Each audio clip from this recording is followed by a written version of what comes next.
right, in this video we are going to cover a couple of things. First, we're going to talk about selecting the paper size for your project as well as the final project. And also, we'll talk about how to work with the dynamic grid in a vertical format. So first, paper size. As you know, we have a 8.5 by 11 size called the letter size, and we have 8.5 by 14 called the legal size.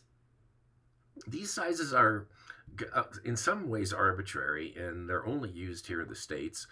And everywhere else, they use a system called the ISO AO system. And ISO International Standards Organization developed the AO system based off of the root 2 rectangle.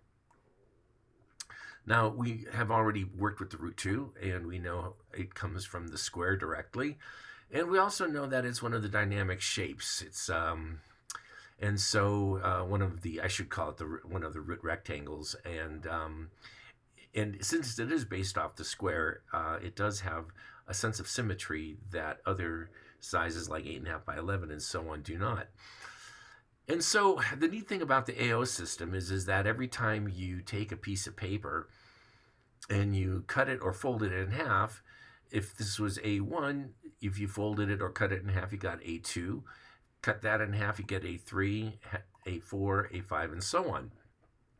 So it creates a very efficient way of either cutting and or folding paper with the minimum amount of waste, unlike our system, which typically has quite a bit of waste when you have to do complex cutting with it.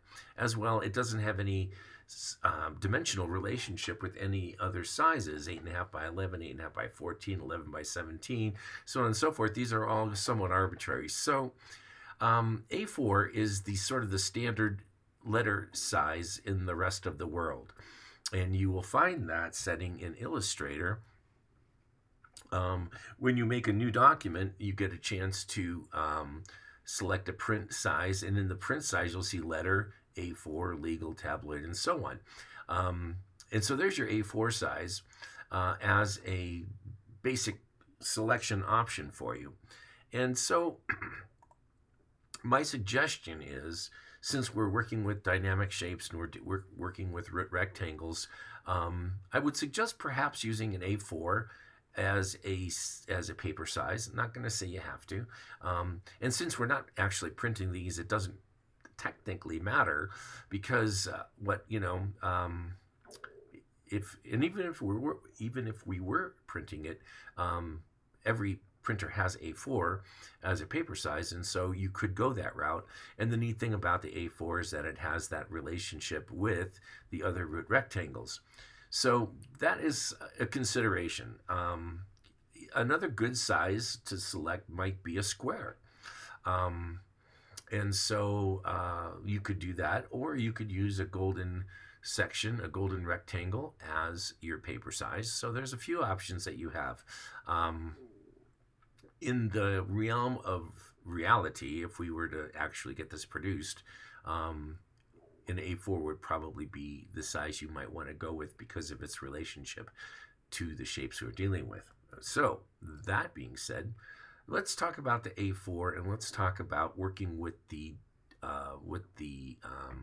dynamic grid in a vertical format. This turns into a slightly different situation. Because we're dealing with a vertical format, if we were to start drawing our construction diagonals, we find that we end up with a very strong vertical right down the middle of the grid. And since it's already a vertical format, you'll find the grid becomes very symmetrical. And it, in my opinion, I find the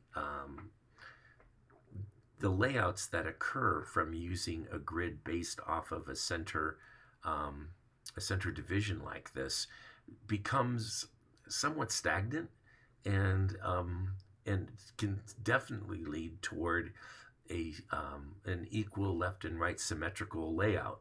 And if those of you who know me know that I'm not a big fan of the center, and so it's one of those things where this tends to push you in that direction.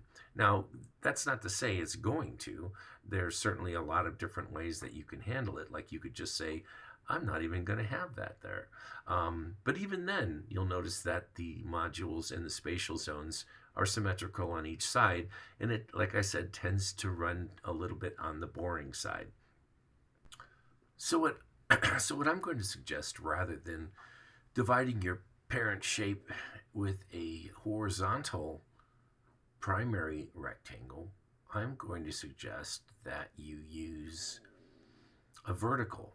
Okay, so it could be a root 5 or a root 4. Actually, this is the root 5 right there, and that's root 4. These shapes will create a more dynamic vertical grid. And the reason why, of course, is that it's not divided down the middle, right? So I'm going to use, keep turning off the wrong layer. I'm going to use the root 5 because I find the two proportions from the root 5 and the leftover space a little more interesting.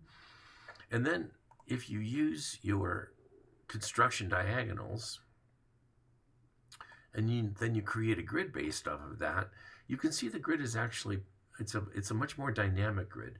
The modules are more interesting. The spatial zones are more interesting. And yeah, it's going to have that division down the middle. It's always going to have that because of the construction diagonals and just how they will divide the space.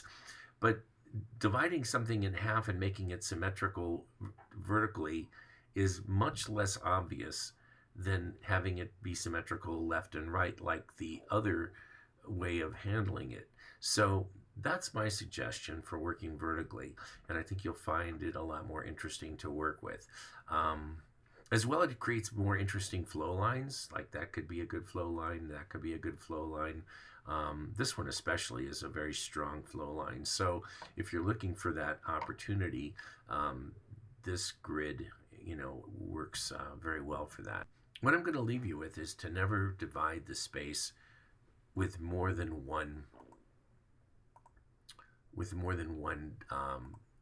primary rectangle. Okay, so if you have a parent, you never want to do something like that. Okay, you either pick that shape or you pick that shape, but you don't pick both. All right, and the reason why is because it tends to destroy the dynamic structure of the grid itself. It becomes more and more complex, right? Because then you do this, and then you would do that, and all of the diagonals start to come apart, and then all the grid subdivisions become very, very convoluted. You don't ever need to do that. So again, remember, you can either pick one shape or the other shape, but not both. The other thing I want to leave you with is that you can, let me turn on all my grids here for a moment. In your format, which is the size of your page, the A4 here, you can take everything and you can move it around. It depends on how you want to use your margins. As well, you can even scale everything. I can't scale the grid, the grid lines because they are guides, but you can scale your entire grid and make it smaller or larger, and your margins will change accordingly. So just feel free to be creative with this. Nothing that I'm showing you is the only way to solve this problem. There are a lot of different ways of solving the problem. I'm just showing you one way of thinking about it. Now, I encourage you to try other things. There are a lot of different ways that you can play around with this. Like I said, a couple of rules, and really the one rule is don't subdivide your parent rectangle with more than one primary. That's probably the one important rule never to break. Okay, so let's have some fun with this and have at it.